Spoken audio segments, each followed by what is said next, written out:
Welcome to Improv for the Podcast. On this week's episode, we're joined by Matt Fox, who will tell us all about his improvisational journey. We'll play a couple games, and most importantly, learn how he improv'd his life. Let's hit it.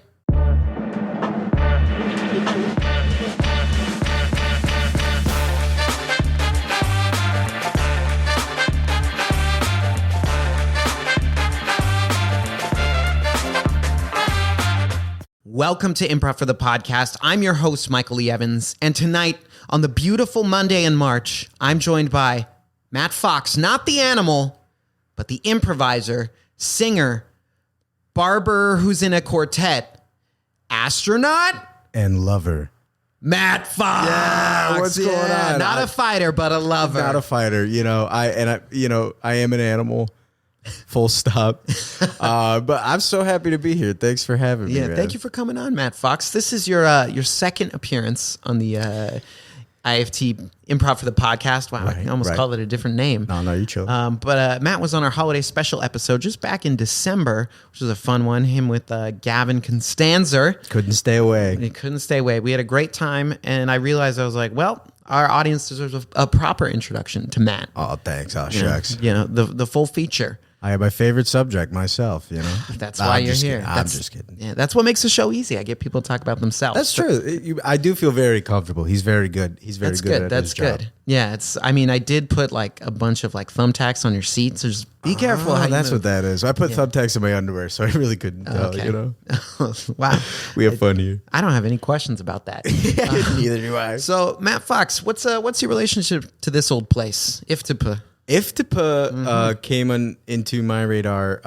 I attended a master class. Whoa. It was a commercial acting master class, commercial improv actor class, taught by the brilliant Annie Sertich. Annie Sertich. Shout out, friend of the show, Annie Sertich. She is just a wizard when it comes to teaching and improv. And so I took a class here with her. Yeah. And I saw Matt in the class. And I was like, I want to learn improv from that guy.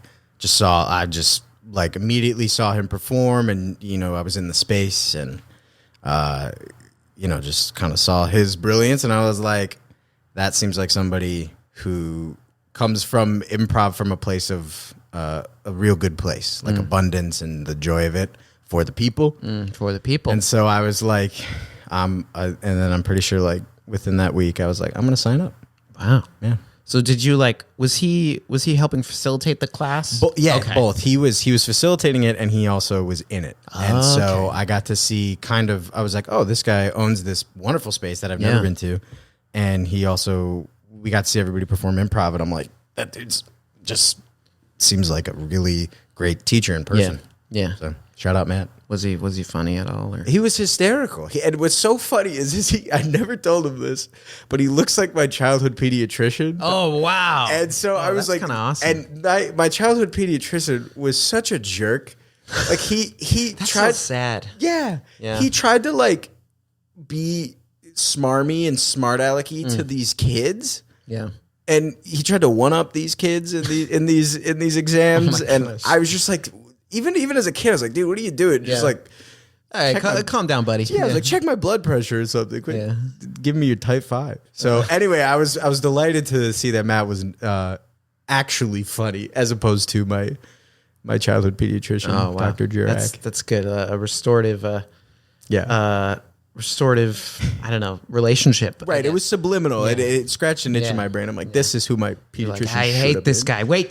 No, I don't. No, he's actually pretty cool. He's a funny man. A real funny man.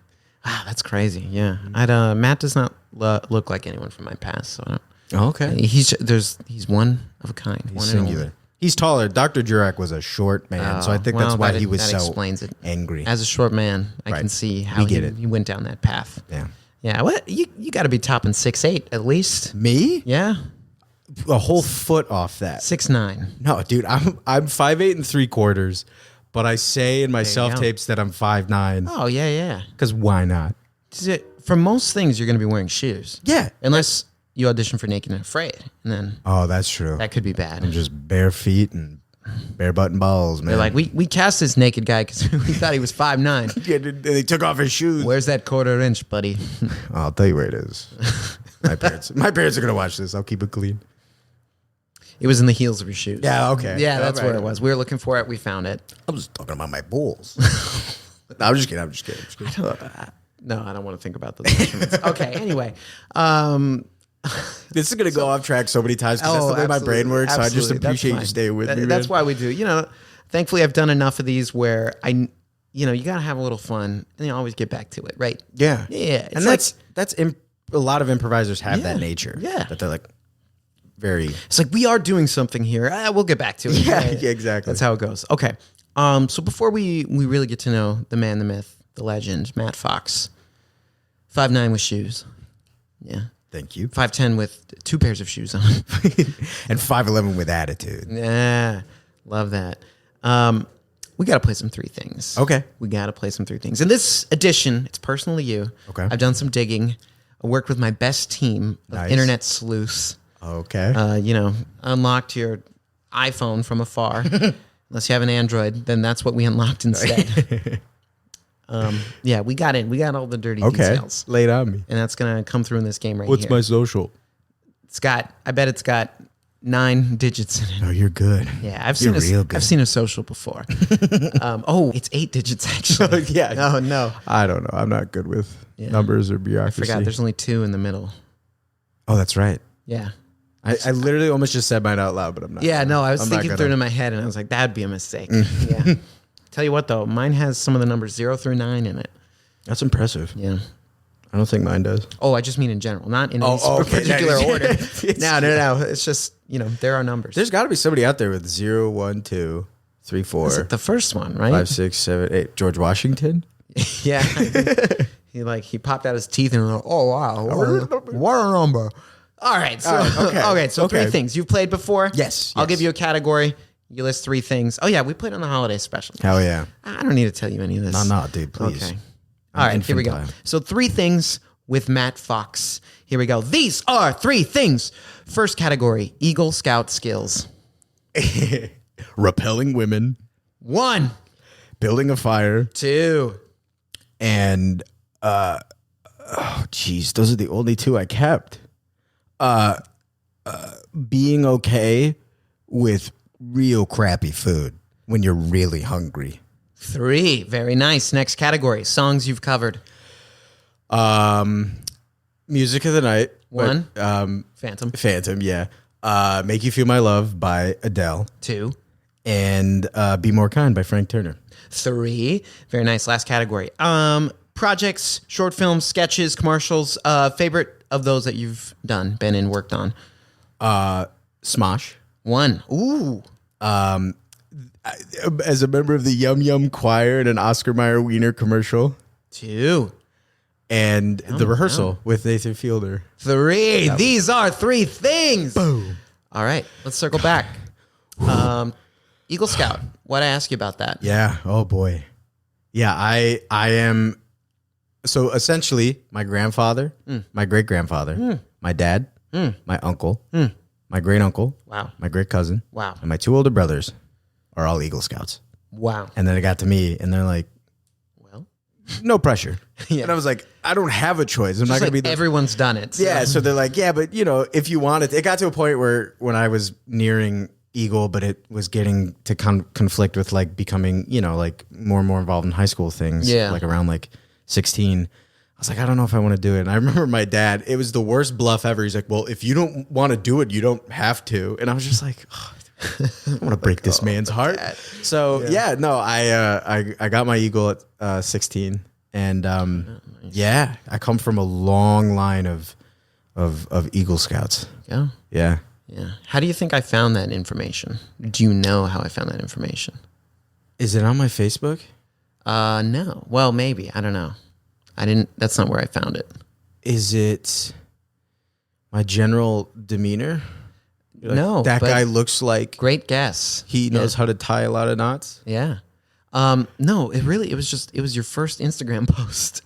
Oh yeah, I went all the way right. back. The first 2 posts were just like Matt's journey to becoming an Eagle Scout, or it was like a poster board. Yeah. With like, kind of like a timeline situation, on Right. there, which I was like, oh, that's pretty cool. And it's just like a fun look back because, it's one of those posts that's like, This is from like a younger time. Oh yeah. Yeah. That's prefrontal lobe, Matt. Yeah. Like that's a deep cut. Yeah. But yeah, I think I was like, I'm proud that I'm an Eagle Scout. I'm going to put that That's online. an accomplishment. And let the ladies flow in after that. So, They're lined up out there. Oh yeah? Yeah. They're like, oh, he has. Don't check, but they're there. He has all his merit badges. Yeah. Pretty cool. Not all he has. That's cool. Shoes. Yeah. But yeah, dude, like scouts, and my dad was my scoutmaster. Oh, that's cool. It was awesome. Family. And my 2 older brothers were in it with me, and it was, just some of the best times in my life. So, yeah. That's awesome. Hell yeah. Yeah, there are skills. That was never, I don't know, I just never crossed path with any scouts except for the Girl Scouts. Yeah. And there's They're just cookies. Purely transactional of just give me that Thin Mint and then. You know what the Boy Scouts sell? Popcorn, right? Yeah. But popcorn. It's like Popcornopolis, or like they do one of those. Yeah, it's stupid because like they don't give it. I don't think they send it to you. They're like, all right, we have an IOU, and now in like a few weeks to a month, you're gonna get some caramel corn through the mail.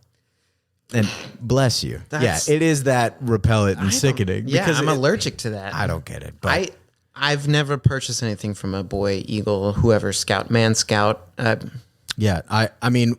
We sold that. We sold Christmas trees at Christmas. I could see.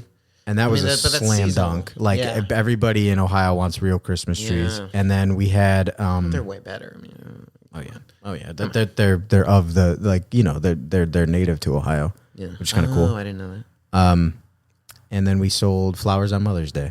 Oh, that's pretty nice. Yeah. Okay. So like 2 really like pretty solid seasonal like items, and then it's just like and popcorn and popcorn when they felt like it. Yeah, it's not. See, the Girl Scout cookies work because they're distinct. It's like this is a cookie. Mm-hmm. They got that exclusivity. It's happening only certain times a year. Yeah, it disappears. It's like the limited time menu items at McDonald's. Yeah, the Shamrock Shake. There's a attack on Girl Scout cookies this year. What? Not to sound like a usual like male podcast host. There's an attack on the Girl Scout cookies. The war on Girl Scouts. The war on tagalongs and Thin Mints. No, long enough. No, but they're saying that they're poison, and Oh yeah, because they're not like there's nothing real in them. No, but it's like there's nothing real in most of the things we eat. Yeah, I know that. Yeah, I know that too. I'm like, if I'm making a health conscious decision, I know Girl Scout cookies aren't where to look. Yeah. But I know when I choose, I know what I'm getting. I'm getting a Girl Scout cookie. Some guy got on the mic and was like, there's seed oils in the Thin Mints. And then everyone's like, oh, okay. This guy's onto something. Yeah. Well, I don't know who that is. I've seen like those like people who go to Costco and be like, don't buy that. It's got seed oils. Get this instead. It's got avocado oil. I'm like, there's plastic in my balls. There's crude oil. Yeah. I was like, I heard about my brain already. It's like, I don't know, man. Yeah. What can I do? We're all so far along that it's like, what is another? I got a Ziploc in my liver, Yeah, like, literally. Yeah. But I mean, like, I get it. Like, we want to be health conscious and stuff, but like, we do. Yeah. We've done a bad job, but the best time to start is now. Yeah. But have you had a frozen Thin Mint? Oh, I really like Thin Mints. That's really just same. Yeah. And frozen. Oh my God. It's just like, they'll keep, not that I know, but they'll keep. It's like that till the Twinkies. off season. Yeah. Oh yeah. Those. Yeah. I mean, freezer preserves anything. So you throw them in there. Ahead. 6 months later, you're like, I'm the only one eating Girl Scout cookies right now. Dude, it's on the planet probably. Dude, yeah. And I will say that when Dairy Queen has a Thin Mint Blizzard, that made me go feral. And it was perfectly lined up with Lent for me as a kid. I gave up sweets. Oh, and so I would just be fiending for That's messed up. The Shamrock Shakes and the Girl Scout cookies, and then on Easter you're like, finally, this is what he wanted. Yeah. The Lord's back, and so is the Blizzard. Yeah. I was like, what? It's Lent right now, right? Because Ash Wednesday was, I think, like last week? Yeah. 2 weeks ago? Yeah, it's Lent, right? It is Lent right now. Wow. I could say I gave up Blizzards, but I did that not consciously. Oh, yeah. I just don't know where a Dairy Queen is. Dude, there's only one, and it's in Burbank. And I've wanted to make a pilgrimage there because my death row meal includes a mint Oreo Blizzard. Ooh, that's oh man, it's so a good one. And then they got it, the upside down. The full. It's impressive. Like, make sure, show me. Yeah, I'm like, do the thing. My $5.55 that I paid for this. Do 2 of them at a time. Tip it. Do it above your head. Yeah, there's a Butterfinger one. I think that was pretty good. That's my dad's favorite. Yeah, it's growing up. I had one. We had one close by. It's Same. long gone. A relic of the past. But Ours is still kicking. that's good. But I think it's because they somehow get away with paying the high school girls that work there. They pay like the minimum wage in Ohio. I'm pretty sure is like It's $9. $9. Okay, But I'm pretty sure even like now they still pay those girls like $4. Yeah, they're like tips. Yeah, they're like, you make a lot of tips. People don't have the money to tip them. Nobody tips a Dairy Queen. I mean, it's just not. I mean, like, it's not like you're a mixologist and had to practice your craft. You're just pulling a lever and. I mean, that is impressive. Now, granted, I can't make a blizzard, so maybe I'm talking out of my ass. That's true. I wish I could. I cannot either. I'd be overweight. Ruin it though. Oh, it totally would. It totally would. It ruins the experience. Yeah. You know what I mean? You gotta go. It's the ritual. Yeah. Seeing them mix it all in, upside down, tippies. Okay. Next category. Yes. Eagle Scouts, Blizzards, Girl Scouts, much respect. Boy Scouts, figure out a merch item. Just come on, man. Get I don't know, collab with Supreme or something. Make a hoodie. I don't know. Yeah. Yeah. Like clothing. Like there's so many options. Or even like they can do some kind of over the shoulder bag that looks like a merit badge sash. Oh, that'd be something. Dude, even just sell candy. Sell something other than popcorn. Yeah, candy. Candy be smash hit. Candy, honestly, drugs. There are some, there's something there. I'd buy fentanyl off a Boy Scout. I'd be like, listen, this is a red-blooded American patriot. I'm getting this off the streets. Yeah. I don't know. I think there's because they're kind of in a transitionary period right now where identity crisis. Yeah, because they added girls and I'm totally cool with that. Like hell yeah, and they now are just the Scouts. But I feel like now's the time to try something drastic. Yeah, collab with Uniqlo. I don't know, just something like that. I'm on a clothing collab. That's what they got to do. Clothing collab. My mind's in the gutter because I'm like, they could somehow partner with a cannabis. Imagine brand a Pokemon collab. Oh, that'd be kind of sick. They'd be the kids could sell packs of cards and go door to door. That's hot right now, right? Yeah. There's a lot of adult men into that. Dude, yeah, my best buddy, I haven't said his name, but I don't want to put him on blast, but he is spending so much money on Pokemon cards right now. It's an investment. Dude's almost 30 and he's just throwing money at this stuff. And I picked a card the other day. Yeah. After I bought one at they have these huge vending machines. Oh yeah, I've seen them. Yeah, at the grocery store, right? Yeah. It's the Pokemon one. Yeah. It's kind of crazy. It's cool, but it's also cool. like I pulled a card and I was like, "Oh, how much is this?" He's like, "That's a $70 card." And I was like, "Oh, cool." They retire. And I just put it in my pocket. He's like, "Don't put it in your pocket. It'll get damaged. Yeah, you got to get graded." I was like, "What? Yeah. You got to graded. mail it. They grade it. You get it back in the little sleeve, and then I'm adjacent to this world, so I have a few friends that are in it. So I like to be an observer, and I'm like, I don't have the bandwidth for that. But yeah, it's crazy. It's an investment. I don't know. It's a hustle. I like getting laid, so I put my energy towards that. That was the douche. I've heard about that. No, you haven't. No, Is that a hobby? No, everybody's got a hobby, all right?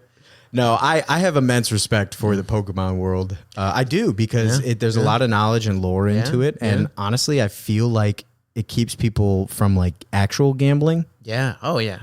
Yeah. Just a lot more. Yeah, there's no hotline for Pokemon. They should have it on the back of the card. Yeah.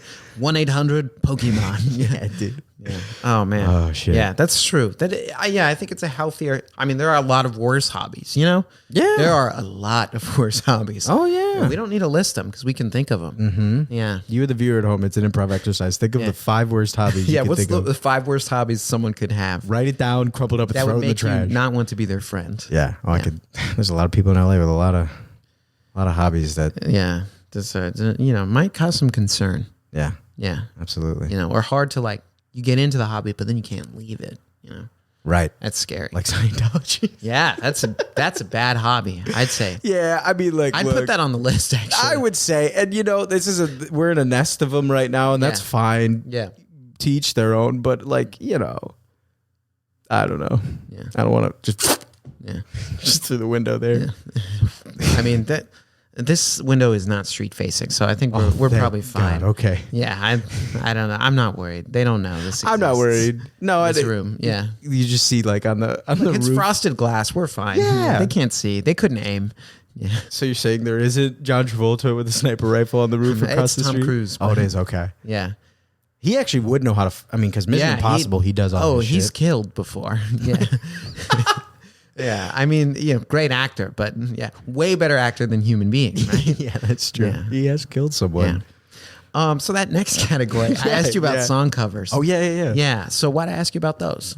Yeah. Because I love to sing. Yeah, I do. I saw a couple of videos you'd posted. They're such high quality. Thank you. There was like a backyard, like string light vibes. You were sitting on like a wooden stage with honestly a cool looking microphone. I was just like, it's from a bygone era. And it was just beautiful production. Your voice was lovely. Thanks, so man. Just enjoy. I think it was the Adele song that I heard you do. Yeah. I'm so fortunate to be surrounded by a bunch of creatives in different disciplines, especially those who are in like the production side of things. Yeah. So I have a bunch of friends who are.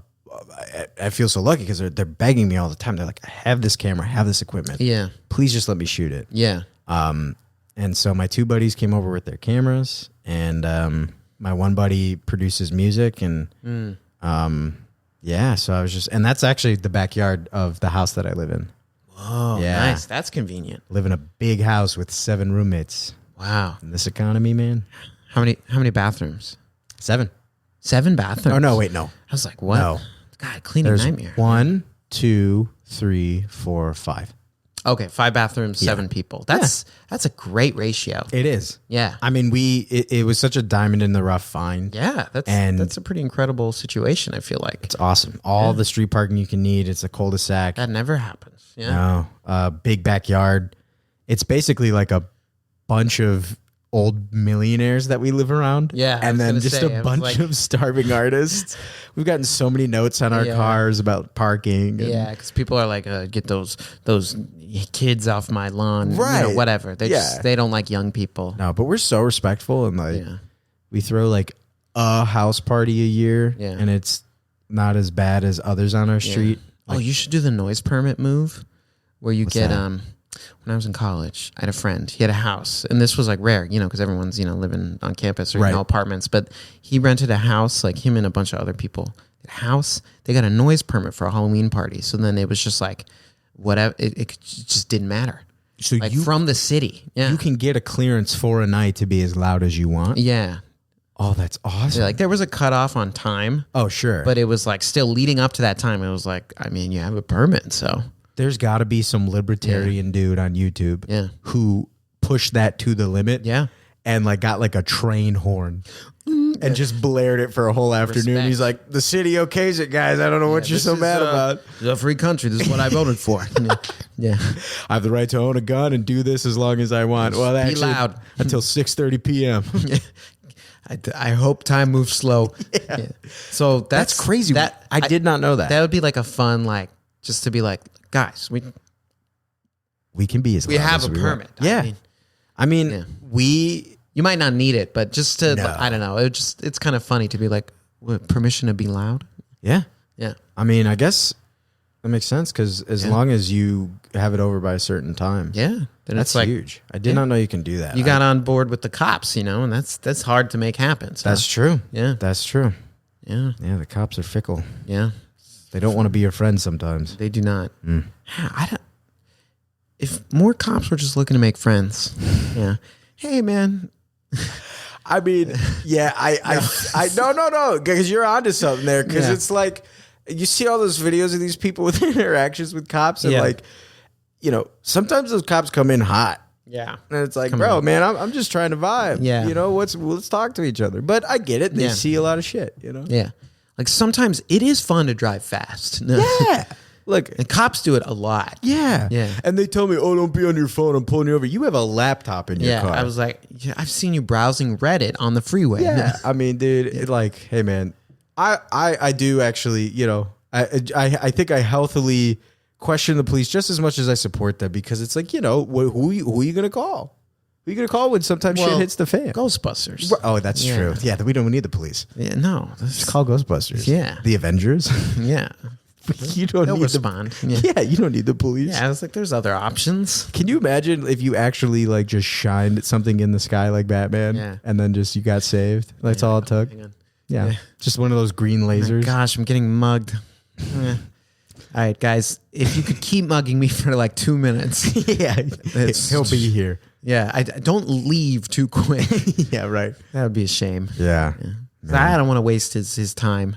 No. Yeah. But if you with Batman, do you think that he is a force for good, or is he just another billionaire trying to impose his will? You know, I think he's a force for good. I think so too. Yeah, because I think so too. I think, well, the cool part about Batman is that it becomes like, obviously he can't get to all the crimes, right? You know, he's busy. Yeah, he's one guy, but like, if he's active enough, then other people are just like, oh shoot, you know, I was gonna, you know, like threaten that hospital, but I don't want to break my leg tonight. Right. He's a deterrent. So, yeah. Okay. It's a better deterrent than a lot of other things they had going in Gotham. That's true. I mean, that's really what it is. It's like the widespread impact on the city. That's true. It's the idea. Yeah. You can kill the man, but not the idea. Kill the idea. Beautiful. Oh, Mr. Batman. I don't even know. We gotta keep talking through this. All right, so we talked about song covers. You got connections, sick backyard, string lights, noise permit. Last category. So I just asked you about projects, commercials, different things like that. So you listed Smosh. I saw that. You had a great Elmo impression. Oh, thank you. I saw a clip from that. That was funny. And then you were a small child not going to bed. So or sleeping with his eyes open. Yeah. Scary. If my child were sleeping with their eyes open, my hypothetical child, we're going to the doctor right then. Oh, yeah. They're like, buddy, you got to... I'd skip the doctor. I'm going to a priest. Close those things. That's what we're supposed to do.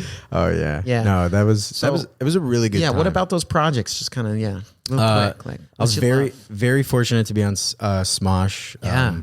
I'd watched them growing up. Yeah.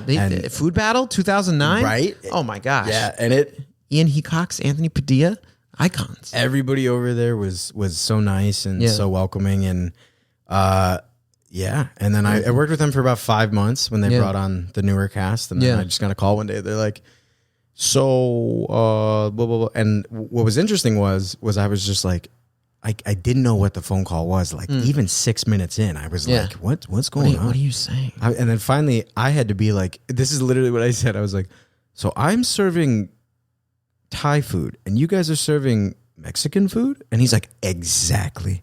Couldn't have said it better myself. And I was like, okay. And that's about as much clarity as I have to why I was let go. But regardless, just like the best time there. Got paid a good amount of money just to play Mario Kart. Like, I mean, that's a good deal. Shit. Yeah. I think that YouTube stuff, it's tough to keep up, like business wise. Yeah. I think it's such a volatile space with like ad money and, sponsors and like, yeah. So they were right before they brought Anthony back. Yeah. So they were at this point where I think they were really trying to turn a new leaf, and it's some identity things. It's been cool to see that I think like after I left, a few months after Anthony came back, and then they just kind of had this resurgence of like just a new vitality to them, and now it's awesome. Like they're doing so many great things. So it was really cool to be a part of, and cool to learn in that environment, because it essentially was like it's like a comedy studio like SNL where you're pitching things and you're going into meetings, and I think I was a little over eager. I was pretty green. Yeah. And so I think I was a little bit too much like, oh, can I sit on this meeting, and can I just sit in the lobby and work on my scripts? Yeah, because you wanted to learn. Yeah. And I think I've learned since then, working in different parts of the industry, being like, that stuff will come when it's asked of you. Yeah. And I think sometimes when you do that to the people who have had to climb that ladder, and they're like, who's this guy? Yeah. And I'm just like, I'm from Cleveland, everything, so, But yeah, it was a really good time. Yeah. I mean, that's awesome. Yeah. Just to be in that space and learn, like that's still so valuable. Yeah. I'm sure stuff you're still using today. That was a couple years back, like 2022. Yeah. I think I auditioned, or I think I got in like June of 2022. And then I think by like December, January, I got that call. But it sucks. But at the same time, it's been one of the most beneficial parts of my life in terms of like truly, you never know what's going to happen, especially in this industry. You hear how volatile it is all the time. 100%. So, but yeah, it was a real good lesson in just being like, sometimes things just don't work out, and that's okay. Yeah. And finding value and a sense of self-esteem outside of the industry, that helped me do that too, because I'm like, well, just because there's one thing, it might have been my dream, didn't work out. That's just one aspect of me. So, it was overall just the cat's meow. Cat's meow. Yeah. It was a good time. Indeed. Yeah. That's awesome. Yeah. Okay. So I want to talk about that letter I up there. Improv. But I want you. We're going NPR voice. Yeah, we are. It got deep and serious, and now tonight. Okay, all right. On Improv for the Podcast, this episode is brought to you by A24's The Brutalist. Don't forget BetterHelp. BetterHelp, online therapy, very expensive. Like the Uber for online therapy. The Uber for your trauma. Yeah, there you go. So, patent that. Improv. I want you to take us back. Okay. First time in your life, heard about, exposed to, someone passed you a note in class that just said improv on it. When was the first time you heard about, saw this thing that we do? An incredible community theater called the Beck Center for the Arts. Beck Center for the Arts. Shout out Ohio. It was in Lakewood, Ohio, which is right outside of Cleveland. That's where my mom grew up.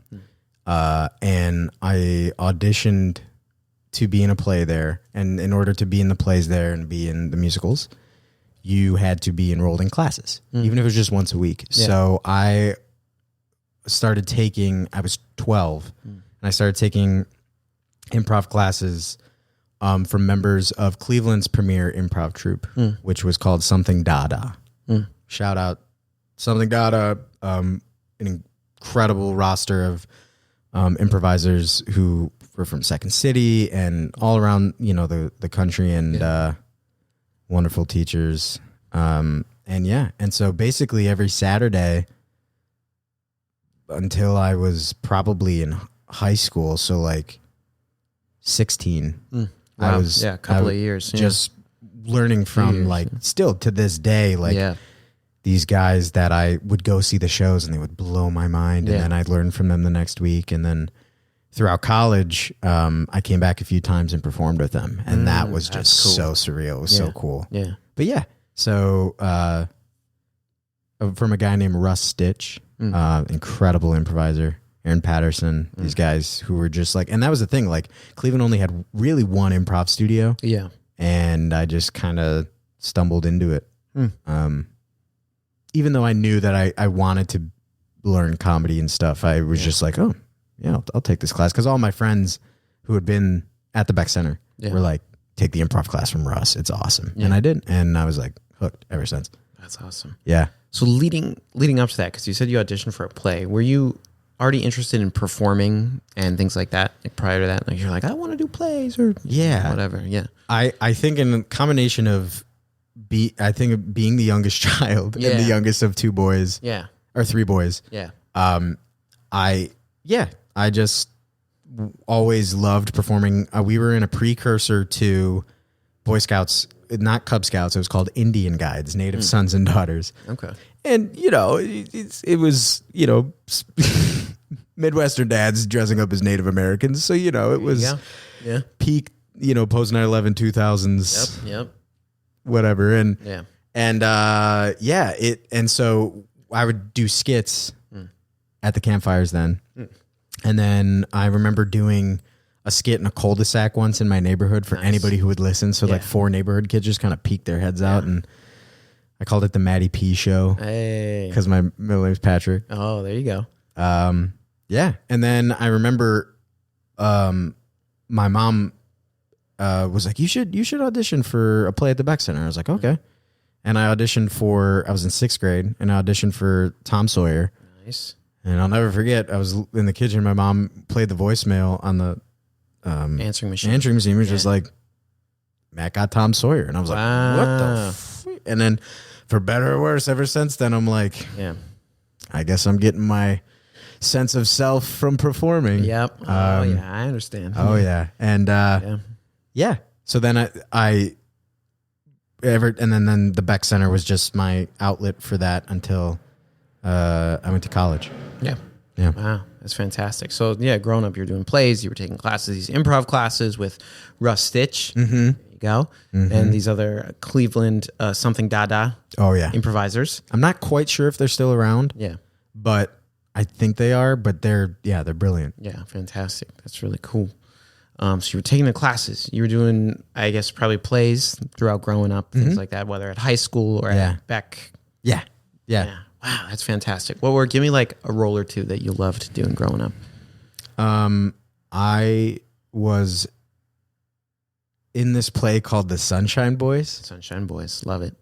It's a Neil Simon play. Okay. And it's with two old guys who were two vaudeville comedians that fell out of grace with each other, and then they meet for a reunion. Yeah. And I got to play opposite my best friend still to this day, Jake Conder. Oh. And oh my God, like I played this old man who kind of sounded like this, and he was this old man, and it was just us on stage for like 2 hours, and man, it was awesome. It was so much fun. Yeah. And then I enjoyed playing Harold Hill in The Music Man. Oh, okay. Yeah. In high school. Classic. You got trouble. That whole stuff. But so I was big into musical theater. Yeah. And I was going to go into it in college. But if there's any group of people more insufferable than actors, it's musical theater. The musical theater actors. Musical theater actors. I can also relate to that. Yeah. No, they're so talented, and they know it. Yes, they do. Because they're like, oh, you act, but I also sing and dance. I move better than you. I sound better than you. Yeah, whatever. And I look better than you. Yeah, I mean, that too. I faced a similar pivotal choice where I was like, I could do an acting program or a musical theater program. Did you do an acting program? I did an acting program. Where'd you go? Yeah. Zoo Pacific University. Okay, it's yeah, close to here. So I did they have a BFA there. So I did that. No way. I got my BFA too. There you go. Let's go. Not musical theater? No. Yeah, just acting, right? Straight acting. Acting for the stage and screen. Yeah, yeah. A lot of rolling on my back and doing lip trills. Oh, yeah. Oh, so many movement classes, animals. Yeah. Oh, yep. Animals. I did the chicken. Love it. Chicken. Yeah. I was in a play where I had to play. It was a farce, and we did the government inspector. Okay. And I played this judge who takes his bribes in meals. And so the best piece of direction we got from our director, Richard Hess, amazing director. He was like, everybody pick an animal, and that's your movement for the show. And so I did an orangutan. Yeah, it was so much fun. That's a good choice. Yeah. That's a great note for a farce too. Just I like that a lot. Where'd you go? Cincinnati, CCM, College Conservatory of Music. Okay. Oh, okay. I've heard of this. Yeah. And they're really well known. Because I was like, they're pretty like for their musical theater and did Chris and Chenoweth go there? No, maybe? But like Shoshana Bean. Okay. Yeah. A ton of. I mean, it's a lot of folks. I mean, anybody from like Broadway Pipeline. Yeah. Dylan Mulvaney was around when I was there. Wow. Philip Johnson Richardson, who was just in The Wiz. Matt Fox was there. Matt Fox, as seen in the Yum Yum Choir, the Oscar Mayer Wiener commercial. Wiener Boys. He was in a Domino's commercial for a hot second. Yeah, Dell commercial. Oh, yeah. Not Mountain Dew. Well, what's funny is Do the Do. I have a really quick funny story. It's one of my favorite to tell. I went in for a Mountain Dew audition to play their like spokesperson. Yeah. Which was like a sexy lifeguard. Yeah. And I go in and I get a call back, and I'm like, they didn't ask for a full body picture during the self tape, so I'm like, they're gonna see here up, and then I'm gonna come in and be disappointed. So I'm like, I don't know what I'm doing. So I walk in, they go, take your shirt off. I take my shirt off, and immediately the casting director goes, put him on the grill.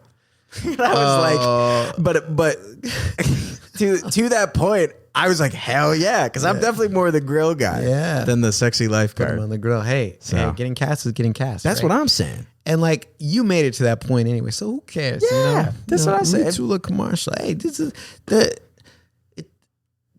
you got an appeal. I could see an appeal. Thanks, man. Yeah, I'm like, I forget. I always had this description of myself, and half schlub, half stud. One time a casting director told me. Yeah. And I was like, I'll take both of those. Yeah, I mean, know your type, right? Yeah. Jack Black's a schlubby stud. Oh, yeah, absolutely. Chris Farley was a schlubby stud. Yeah. I did School of Rock, Jack Black. Come on. Yeah. No, yeah. That face, the beard. Yeah. Dude, I'm growing this out for a comedy bit. Oh, there you go. I'm going to go cover literally a beard growing competition. Oh, nice. And this is like almost 3 months. Okay. So it's going to be all these dudes with these huge beards and then me with this crazy neck beard. Guys, I think I got a chance to win. Yeah, literally. I'm like, do they count back hair? Yeah. I've been putting my Noxidil on this thing. Yeah. Just every night, drop us. Yeah. Absolutely. Yeah. You guys on Hims? I sure am. I'm rubbing peppermint oil and olive oil on my face. Okay. My buddy got me onto that, so I don't know if it's going to work. Oils. Yeah. No seed oils, right? No seed oils. Yeah. Gotta avoid those. No red 40. Oh, what about blue 12? No blue 12. I made that up. There is a blue one, I think. Purple 74. Oh, yeah. Okay. Wait, where do we go? Oh, yeah. So CCM. Mm-hmm. So like 6 school, you did an acting program.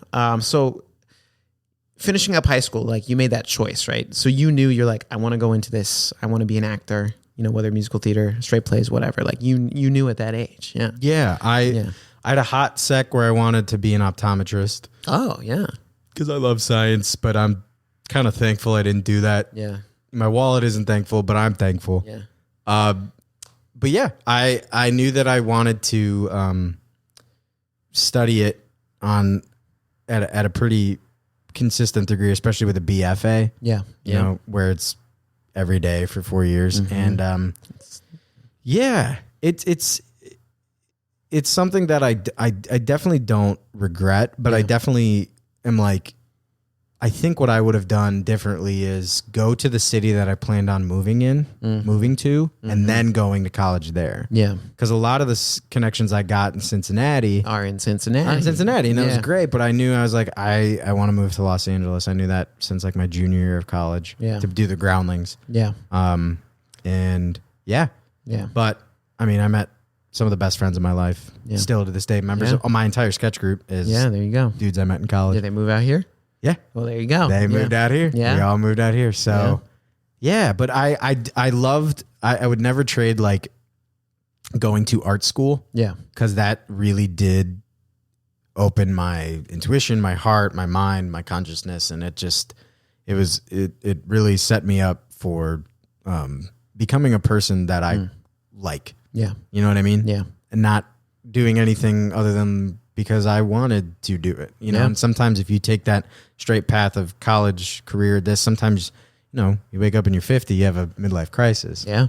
And the path of the artist sometimes, at least I tell myself this to feel better, is like you're sacrificing the time in your 20s, that instability for hopefully not having that later in life. Yeah, so. Exactly. Yeah. So, but it was a great time. Yeah, Cincinnati's absolutely. amazing. Yeah. Wow. So you mentioned... So you're doing college, you're doing the BFA program. Love it. Your junior year, you're like, I want to go to Los Angeles. So what made you make that decision? What was your driving force to get here? The groundlings. Yeah. I knew I wanted to do improv at like its highest level, and I knew that meant Chicago, New York, LA. Yep.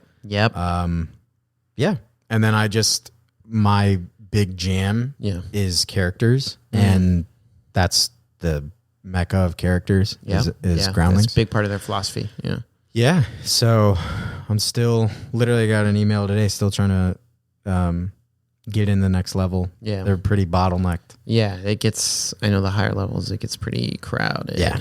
And even post COVID, it's even more crowded because there was parts of the curriculum that were online, but the performance part wasn't. So all the people that came up online that needed to perform, right, they're just waiting. So it's unfortunate. It's kind of like the rest of this industry where it's like post-COVID, post-strike, where are we? Yeah. But messed up, not in LA, all these different things happening. Yeah. Jeez. Okay. So you graduated college. And you moved out here? Pretty much? Yeah, so Wow. I graduated. One of the main reasons I went to a BFA Yeah. was so that I was like, I want to go to a place that has a showcase. Yep. And so we planned Smart. all of our senior year to do a showcase in New York and LA. Yeah. And the flight to do those was in May of 2020. So March of 2020 comes around and it just all goes whoop. And like our professors even were like, we don't know what to do. Yeah. There's no answers at that time, I'm sure. No. So we didn't have a graduation. I didn't get to say goodbye to any of my classmates. Jeez. I didn't get any showcase. They had to use footage from our final in an acting for the camera class. Some like monologues you did. Yeah, just like but these scenes that we didn't know were going to be like our foot into the industry. Yeah. So I didn't have the greatest scene. It was Matt doing a scene from When Harry Met Sally. Dude, literally. Yeah. It was like a scene where these two people wake up and they don't know each other and they try and figure out who they are to each other and then they kiss and they're like, oh, maybe we're related. Yeah. But Is it like a contentless scene? Or it was actually from something? it was from something like a foreign film. Okay. Anyway, so that happens and it all just goes whoop. Yep. And so I moved back in with my parents. Yeah, because it's like in Cleveland. Well, And I will say, like, Yeah. there's so much of COVID that was traumatic for everybody that sucked. But I was lucky enough to just kind of move back and have that time with my parents before Yeah. I moved. Yeah. And my brothers. And Which is pretty cool. Yeah. yeah. And so I wanted to get out here Yeah. as soon as I could. Yeah. Maybe a little too soon in retrospect. So in August of 2020, I moved out here. Oh, there's still. Yeah, because I in my mind I was like, well, I want to be here for when the Groundlings opens right back up. I want to get my footing in a new city while everything's kind of dead. Yeah. And looking back, like that's what I did. And Yeah. and I mean, it was very dead. yeah, you know, it totally was. And so I kind of got to just settle here for a little bit, get my footing. My first job was I was a ghost tour guide outside of Hollywood. Oh, nice. Outside of the Chinese theater. Yeah. Nice. And I was an executive assistant to this 91-year-old woman who was like a jazz singer legend. Cool.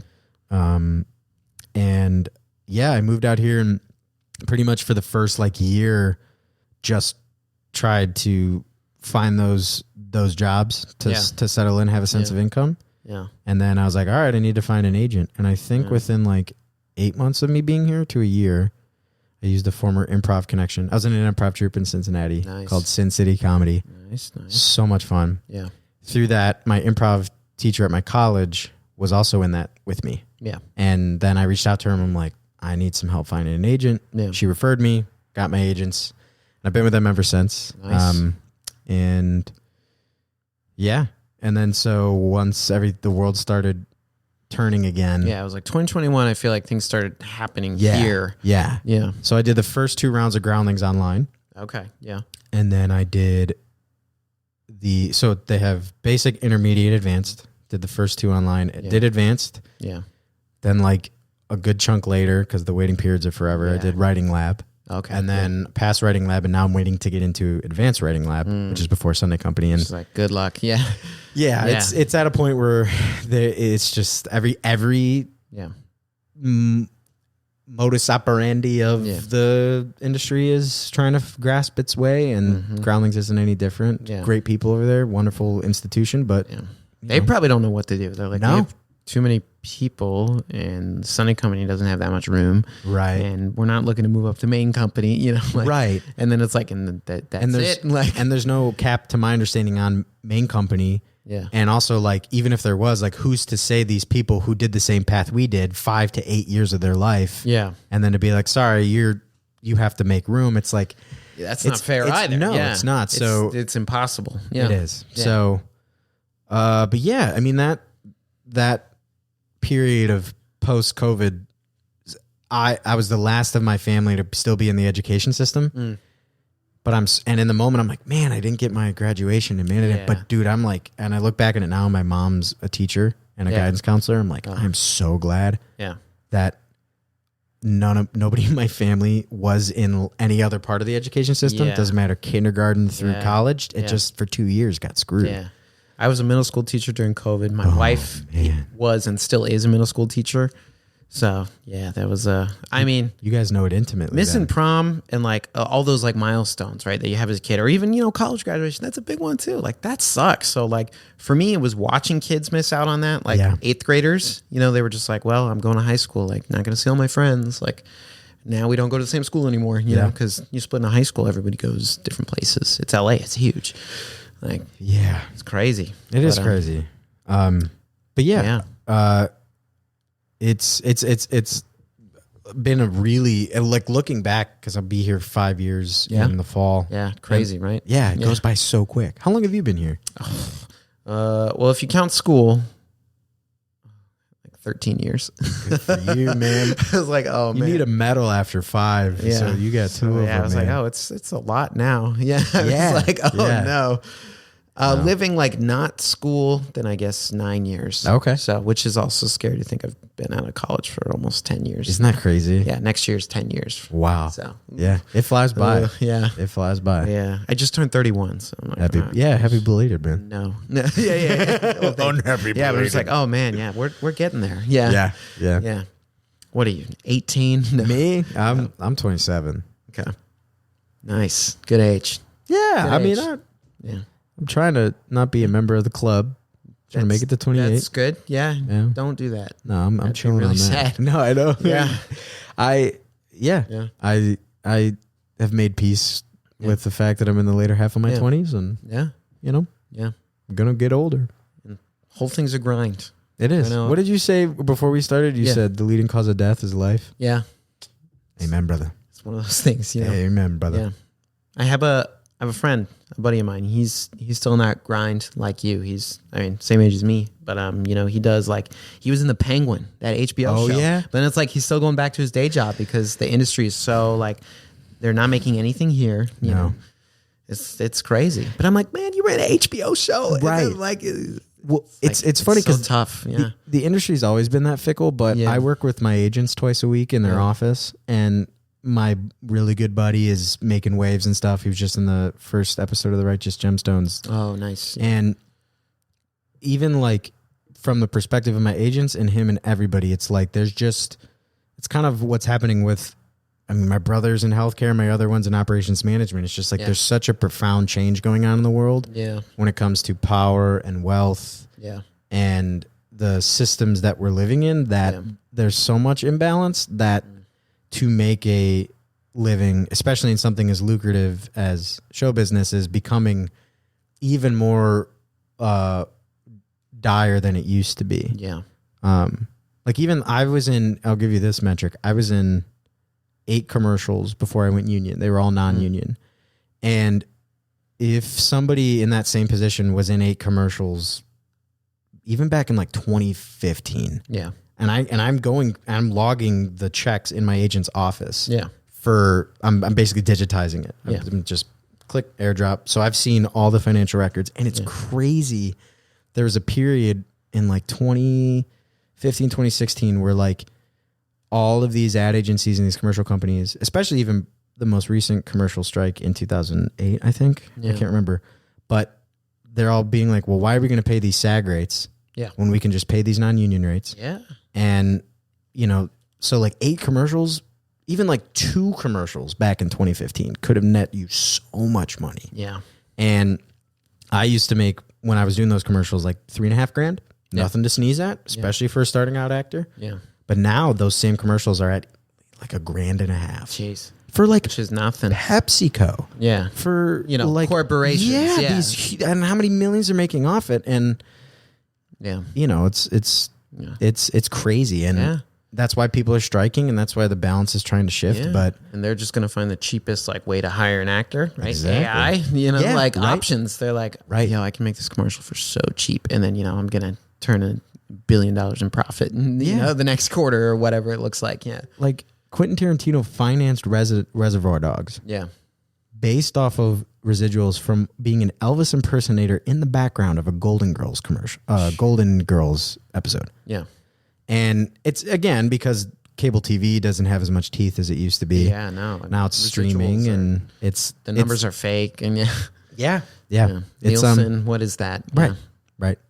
So yeah, but that's why I know everybody I know that's in these positions are making short films or doing things like this because it's just like make your own stuff. You're still going to be creative. Yeah. You know? You're like, hey, I got to do something while I'm waiting around. Exactly. Yeah. Well, I submit a self-tape and then go, okay, now what? Right. Yeah. Right. Yeah. Edit on iMovie at home.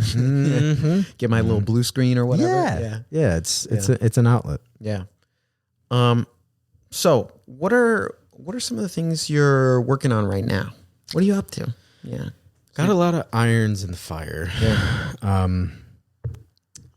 My sketch group and I are trying to make a big swing with a short film. What are they called? What's your sketch group? Definitely Not Robots. Definitely Not Robots. Reed, Nick, and Ryan, and myself.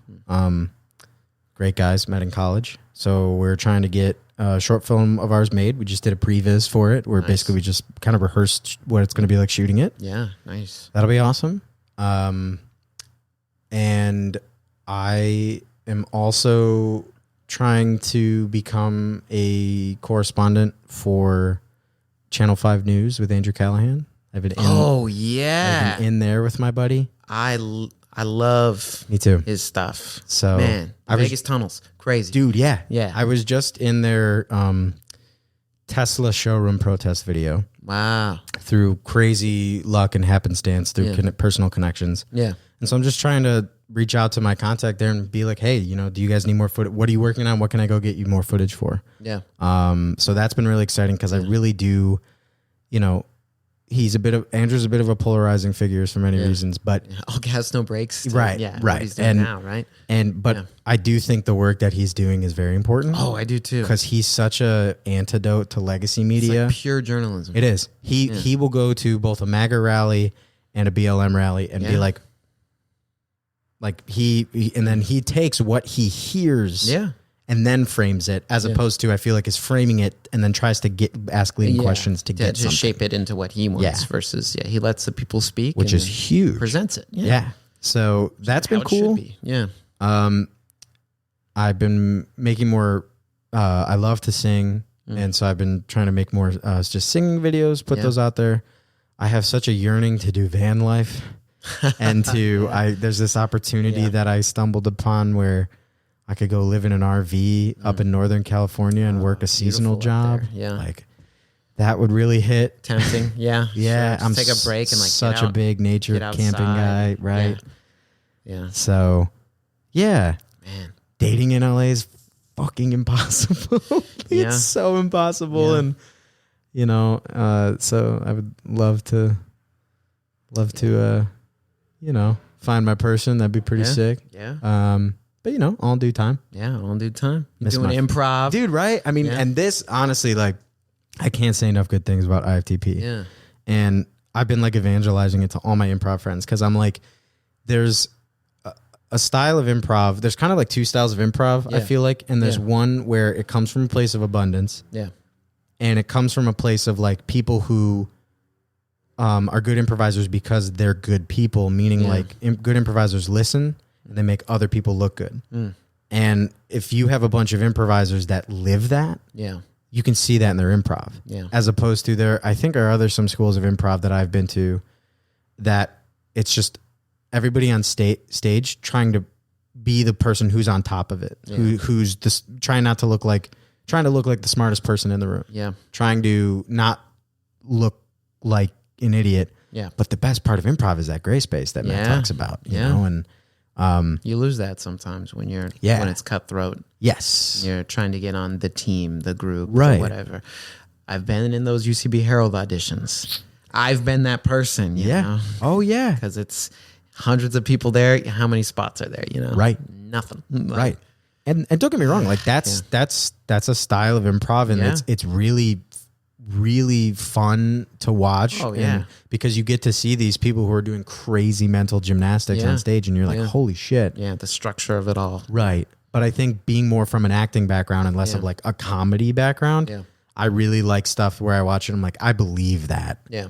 Or it's so character based. But yeah, I like this has been such a godsend because I was feeling a little burnout improv wise. Yeah. And then I come here and it's like it's all about positivity, positive reinforcement. Yeah.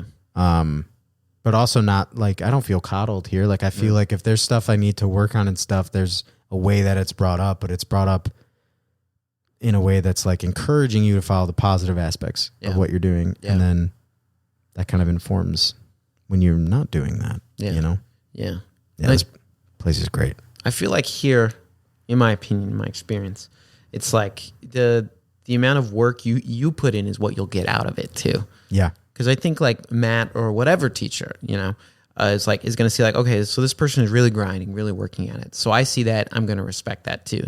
Sometimes you just want to come here to do improv, have fun, and blow off some steam. Yeah. Steam too. It can be both, which is something I've been able to relax a little more. It does. Instead of just trying to be like, see me, you know? Right. I don't know. It shouldn't always be about that, when doing improv. No. Yeah, because improv should have never been about the individual, No. And I feel like that's sometimes why you're seeing maybe some of these legacy institutions in the city losing a bit of steam, is because it really has become that launching point, which is necessary. Don't get me wrong. Like, that's why I you have everyone here. Clamoring, so it's like you have to. Yeah. Yeah. It's kicking down the doors. I totally get it. And I'm doing it myself. Yeah. You know what I mean? Yeah. But it's nice to have a place where you do feel like you're being seen. Yeah. But you're also a part of an ensemble. Yeah. And there's so many different walks of life here, ages and everything like that. Yeah. So it's wonderful. Yeah, absolutely. So how long have you been here at IFTP doing classes? When was my first class? Yeah. Dude, I have such a bad memory. I think I want to say like I started in like October of last year. Okay. Yeah. And I took a break. I don't know, maybe it was earlier than that, because I took a break for November and December. Yeah. Holidays, that kind of thing. Yeah. So basically about around the middle of 2024. Okay. Yeah. Because I remember, I met you, I can't remember when. I met you sometime last year with this show. Yeah. Great time. And then I knew, like, Matt was trying to get you coming in for classes, and you've been chilling, doing classes, and like, yeah, dude. All that thing. Yeah. Been really, really enjoying myself. Yeah. Yeah. Yeah. That's really cool. So to turn this into like a bigger thing. Sure. Think about improv, because you've been doing improv for a long time. Long time. Yeah. Let's see. I've been doing it for 15 years. Yeah. That's a long time. Mm-hmm. What do you think has been the impact of improv in your life, both like with your career, just in your personal life? I mean, I know that's a loaded, big question, but like, I don't know. It's just like, because it's been a steady presence. Yeah. Like for a lot of that. Yeah. This is my jam. Where have you seen it bleed over? Yeah. Staying and being present is the biggest thing. Yeah. And I feel like when you're improvising, it is radical acceptance, where you're just saying yes to what is being thrown at you, and you don't judge it. You just go along with it. Yeah.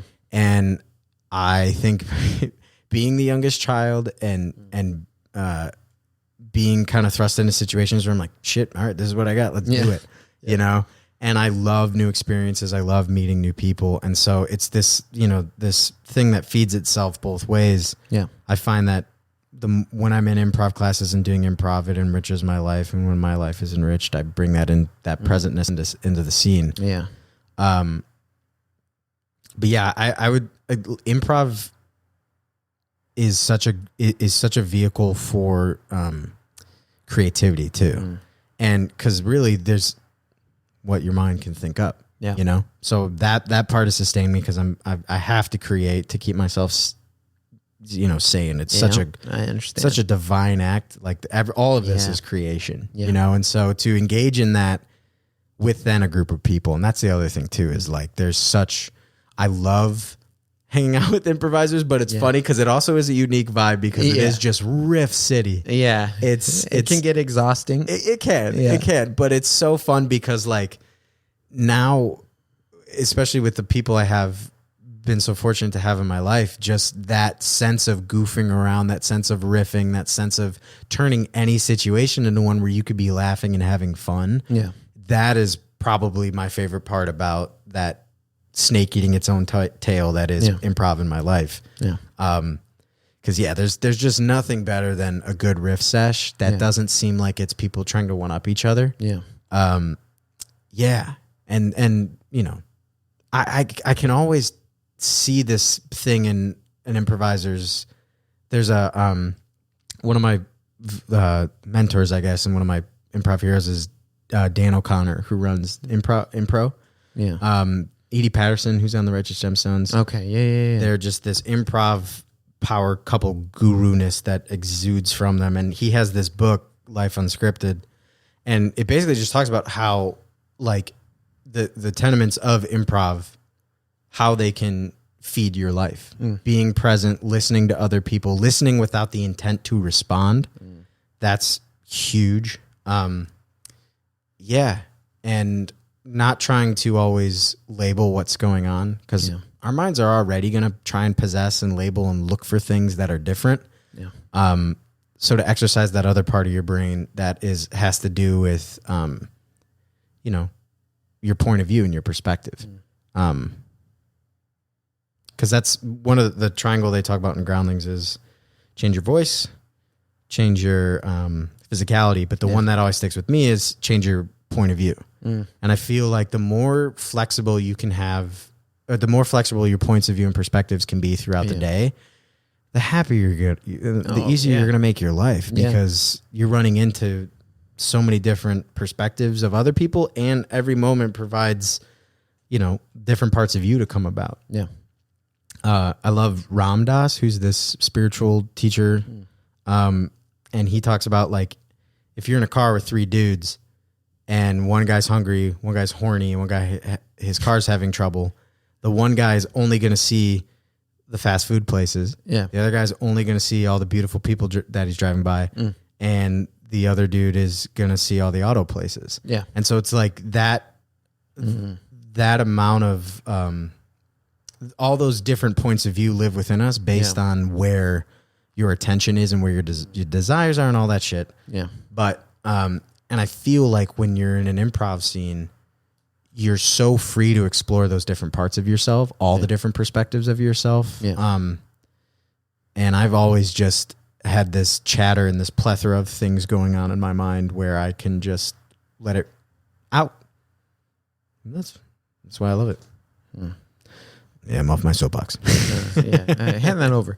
Ram Dass, Stoicism?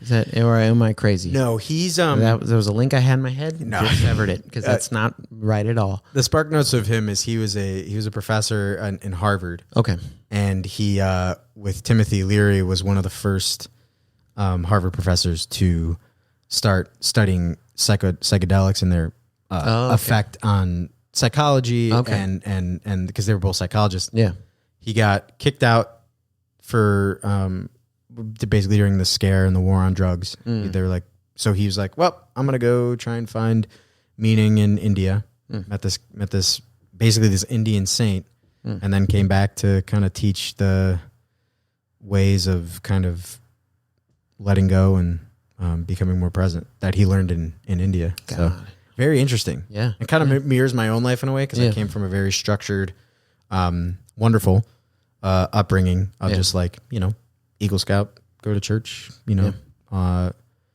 do well in school and don't cause any fuss, you know, but still be yourself. Yeah. And then I kind of went to art school and had this whole experience where it's basically about shedding things. All that. Yeah. So that you can then be a vessel for characters and stories and stuff. So it's kind of, I was like, oh yeah, it's all kind of this journey that I've been on. That's a journey. Yeah, I can relate to that journey very much. Yeah. It's harrowing. Very, very. But fulfilling. Yeah, but fulfilling. All right. I'd say maybe one more question for you. Do your thing, man. Then we're going to do a little bit of improv. Sick. I'm going to put you on the spot. All right. On the spot with Matt Fox and the hound. No, there's no hound. There's no dogs here. Just that dog and me. Oh, hot dog. No, I got a hot dog. No, I wish. Wow, I got distracted. Okay, dude, you're good. I'm hungry. We were so serious, and then I just started talking about hot dogs and Fox and Hound. Yeah, we do. All right. So thinking about the impact of improv, you talk about all these things. You talk about some of the things you're working on now. The year is young. It's March 10th today. Looking ahead, what are some goals, things you hope to do, work on, finish, complete, perform? What does that look like for the rest of 2025? What are you looking forward to? I have some fun trips planned to go camping and see my family. So that I'm looking forward to. Yeah. But I hope to Short film, right? get that short film made. Yeah. I hope to, in terms of groundlings, I would love to have that show finally in the advanced lab. Yeah, sure. Maybe even Get by through the that waiting list. Yeah. right, get through the waiting list. Get on Sunday Company. I would love to get a manager. Yeah. I think it'd be cool to have. My agents are wonderful. Yeah. But I would love to add like a manager that is very savvy in like the improv world and comedy. Yeah. Like to keep evading the police if I can. Oh, they'll be right up. Oh shit. Yeah. And I would say too, I would love to have like a guest star credit or a co-star credit by the end of the year. Yeah. And I would love to be a correspondent for Channel 5. I think that'd be sick. Yeah. And yeah, I would love a path to become more refined because I have a lot of these different paths, and I just hope with each passing year becomes more and more self-evident as to the way to go through my life. Yeah. But I'm slowly learning that it's a balance between that and you making it that way. Yeah. So yeah, just furthering my relationship to myself and continuing on a path of being kinder to myself and others. And also, you know what? Becoming more politically active, volunteering. I feel like now's the time to really stand up for what you believe in. And I want to start putting that money where my thoughts are. Yeah. So, just staying present and vigilant when it comes to like, some of the awareness, the weird shit that's going on, and when it's time to contribute and step up for what's right. So like the pennies going away, right? That's what you're talking about. Yeah. God damn it! I'm gonna go to the what do they call it? The mint. The mint. Yeah. I'm gonna stand outside. You guys got Altoids. Yeah. That's what you're referring to, right? Yeah, going to where they sell lifesavers and extra gum. Yeah. Yeah. I like that though. Yeah. Yeah. Yeah, just where they need me. You know, I always say, man, you know, I'm not going to be the one starting the revolution, but once it happens, you tell me when and where I'll show up. Find you know? a need, fill a need. Find a need, fill a need. There you go. Isn't that see a need, fill a need? Is that from Robots? Yes, Weld? it is. Holy shit. Ewan McGregor, Robin Williams. What's the... Mel Brooks. Yeah. Dude, I was like... Is that Scorsese? No. Is he involved in that? He's a voice? Scorsese's the voice of the puffer fish in Shark Tale. Oh, that's what I'm getting confused. Another early 2000s animation ages poorly movie. Which one? Like it just sure. doesn't No, look I did good. like it doesn't look good. Shark Tale doesn't look good. I was like, are there problematic lines in Shark Tale? No, I don't know. There probably Car is. Wash banger though. Oh, dude. I love that song. I was like, dude, that sounds like a Big Weld. It is Big Weld. I saw that movie probably maybe 3 years ago. I watched it again. Yeah, dude, it's fantastic. Yeah, I was like, oh, this is a good time. Do you know who dropped some real wisdom? Oogway. Master Oogway. Oh, from Kung Fu Panda. Yeah. Life is, I literally have this above my bed, and I'm like, Oogway said that. Yeah. It's, what is it? Life, tomorrow's a mystery. Yesterday was history. Today is a gift. That's why it's called the present. From a fucking turtle. Master Oogway. Isn't there the one, the dad... Poe's dad has with the soup, right? The special ingredient. Oh, like you're the special ingredient. Yeah, man. Also that one. DreamWorks was cooking, bro. Sneaky wisdom in Kung Fu Panda. Yeah. There was a new one that came out. Kung Fu Panda 4. I saw it on a plane. It was actually delightful. I guess I need to go on a plane. I was pleasantly surprised. Okay. I was like, wow, it is a cash grab. Don't get me wrong, but it's funny. Yeah. It's it's a good romp. Yeah. I love a good romp. Me too. All right, you ready? Speaking of romp, you ready to romp? Yeah. All right, I'm gonna make you work. I was feeling a little mean. Nah, do your thing, man. I'm caffeinated. Because I often think about, I'm like, who am I having coming on? What do we want to do? And then it's really like, okay, pimping an improv is bad, but as the host, that's basically my job here. Dude, pimp away. So we're just gonna play a little game called the Character Shuffle. Okay. And I'm just going to make you do a lot of work here. Okay. So the gist of this is we're going to start a scene. Okay. Now, I'll give us some basic information, probably location, maybe relationship to start us off. We're going to start the scene, and then as the scene goes on, I'm just going to make you flip through voices. Oh. So you're going to be the same, if we're cousins, you're still my cousin, but it's just your voices. It's changed. Yeah. Okay. Yeah, I'll just say switch. Okay, and then sick. that'll be your cue. That's it. Hell So yeah. location, we are at factory. Okay. Our relationship, we are coworkers. Okay. Yeah, so I'm gonna give us that, and then I'll do lights up, and then I'll black us out when we're done. Okay. We're just gonna keep it rolling. All right. Lights up. Okay, I figured I should say this before it happens. Please don't do anything for my birthday this year. Well, this is interesting news, Jeremy, because I planned a lot for your birthday. Balloons, a donkey. I thought it would be fun to do children's themed because I think that's kind of ironic and funny. I see your angle, and Yeah. I appreciate it. It's just, well, I had a traumatic experience with a donkey as a child. That explains a lot about you. Switch. I remember the one time when we went to the petting zoo, and I remember, you were petting a tortoise, you were fine. You went up to a goat, you were fine. But then as soon as you saw that mule, your eyes rolled to the back of your head and you peed your trousers. Okay, I'll scratch the donkey. I didn't understand. I thought, is that a horse? And it wasn't. No, it's not. They look like... And it wasn't a zebra. No, it's a mule. Switch. While we're on the subject of horses, I got to tell you something there, mate, that I don't think you're going to like. Oh, no. That throws you so much. You know how you have your family owns horses, right? Switch. You know how the family holds horses, right? Yeah, I know. That's why I took this job, because I thought I'd be away from horses. And now you're planning a birthday party for me with donkeys. I don't even want a birthday. I just like the monotony of the conveyor belt. work, bro. I have to tell you, man. I shuffled around some cards, and I'm gonna buy the horse empire out from under your family, man. I liquidated all my assets, and I'm gonna Switch. I guess I'm gonna now be get in charge of your family's horse dynasty. And I figured the best way to tell you that was to then bring me them horses to your birthday party and be like, hey man, I'm your boss now. I mean, that's actually the greatest gift anyone could have gotten me for my birthday. Really?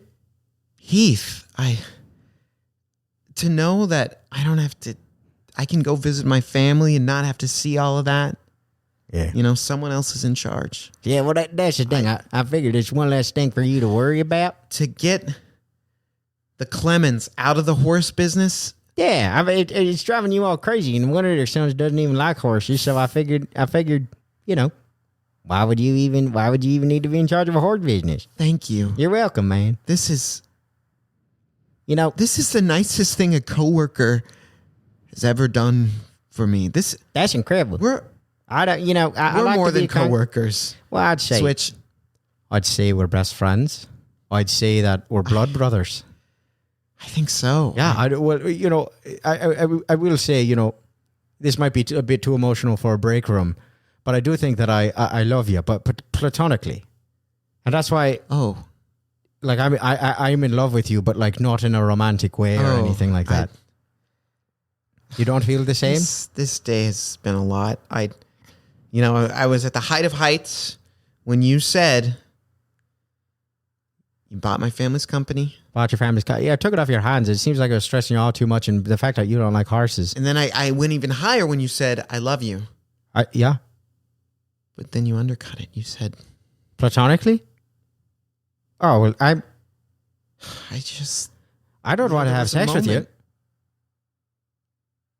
What? Switch. Oh, I don't know if it would have gotten to that. No, I don't think it would. And personally, Okay, that's a little rude. well, I'm asexual, so don't take it so personally. Oh, okay. Yeah, Well, nothing does it for me. Nothing. oh, So Not that is even- everything. No, what if I do this? I mean, that was very amusing, but in no way sexual. Nothing. No, there is no tingle. Well, that is impressive. I could see it on America's Got Talent, but not in my wildest erotic fantasies. See, you keep doing it, expecting it to do something to me. I just wish I feel like I owe you. You saved my family. You've saved my relationship with my family. You could refill the coffee pot when you are done using it. No offense, but it has been you who take coffee, and now I never see you refill it. If that's something I can do for you, I'm going to start. It's a small way to pay you back. Listen, what is this amongst coworkers except good faith? Switch, good faith indeed. I'm sorry, I read the room wrong. I'm just going to be thankful for what you did for my family. Platonic love, I can take that. And I'm going to start refilling the coffee pot. I need to be a better coworker to you, a better friend. I think the universe could just be better to me in general. Blackout! Wow, that's a good exercise. I said switch a lot, so I know that was fun. like, oh man, I was making him work. Yeah, it was fun. Because I wondered if you'd go impression or if you'd keep it just like purely like original. Right. And I think you did. Yeah, the accents and yeah, it's a good exercise. Which is harder to do than just slipping into impression. Yeah. Which is also fun. That was a fun one. But less work, Yeah, absolutely. Less work. Okay. Matt Fox. So before we conclude this episode, whoa. Sorry, man. I want to give you an opportunity. Last words. Anything you got going on? Where can we find you? You can find me at 15488. No, I'm just kidding. You can find me Write that down. At Big Fat Mox on Instagram, BIGFATTMOX. And you can find this Definitely Not Robots, the sketch group I'm in. You can find that at def_not_robots on Instagram. And I think I'm the same on TikTok. I haven't been too active on TikTok, but it's big FATTMOX. Yeah, well, it did leave and it came back. So yeah, right? Yeah. You got to stick with the stable platforms. That's true. Nothing. The tried and true. Yeah, tried and true. No. It's like the S&P YouTube 500. Shorts, am I right? Yeah, that's going nowhere. Yeah. That's a staple. Yeah, definitely a staple. Check out the sketch channel he's got. He's got some fun stuff going on. You got to see. So all I'll say is Tyson, and you find out what that means for yourself. Yeah. Find out what that means for yourself. But Thank you, Matt, for coming on the show. Shout out Matt Fox, comedian, singer, future wiener boy in the Oscar Mayer choir. No, I keep asking them to get me back and rerun that ad cycle. So I'm hoping that I'm a wiener boy for life. Who wouldn't want to be? Wiener boys for life. Thanks for having me. I'm so chuffed that you guys asked me. Like, Absolutely. I'm so happy to be here. So thank you. Pleasure was mine. We'll be back next time with another great interview. As always, thank you for watching. You can find the podcast anywhere there's podcasts, Amazon, even the weirdest platforms, probably like Stitcher, both of you who use Stitcher. Grindr. We're on there as well. I forgot the password, but we're on there. We're on there. We got a lot of DMs to read. Yeah, no, we don't have any DMs. They keep swiping left. But anyway, thanks for watching. We'll see you next time. Improv for the Podcast was created by Matt Moore and Michael Lee Evans. Edited and produced by Michael Lee Evans. And finally, presented by Improv for the People. Interested in more IFTP? You can visit us at improvforthepeople.com or on our socials, such as Instagram, TikTok, Twitter, and YouTube. Remember, new episodes are released weekly. Thank you for listening. We'll see you next time.